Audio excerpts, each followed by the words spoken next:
מאוד מאוד חשוב. 1, 2, 3, 4, 5, וחזרה. 1, 2, 3, 4, 5. ואני הופך את כף היד, חוזר חזרה. בשליטה בכדור אני מביא אותו על ידי עבודה של כף היד. האצבע הולכת קדימה, קדימה, קדימה. מדובר על כריות כף היד. 1, 2, 3, ויכולת להפריד אותה. ולשלוט בהן, קדימה ואחורה. אני יכול להחליט אם הכדור ילך שמאלה, או הכדור ילך ימינה. כתלות בעבודה של כף היד.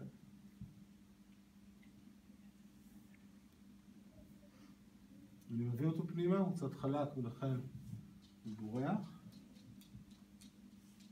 העבודה הזאת מחזקת מאוד את כף היד.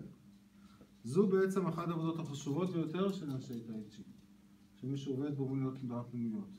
זה שולט בכל הגוף. מה שמותח אותי החוצה עכשיו, את כל הגוף שלי, את כל הגב, זה זה. אני מביא אותו פנימה, מביא אותו החוצה. זה שולט.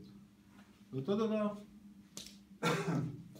כשאני מגיע בך, תופס אותך, אני מביא אותך או על ידי זה, או על ידי זה. גם אם אתה דוחף אותי, דוחף אותך.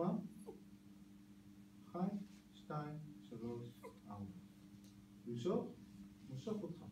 פה. 1, 2, 3, 4. פותח וסוגר. ואז הכוח שנאסף בגוף, הוא מתחיל עם כף היד. כל הגוף מחובר.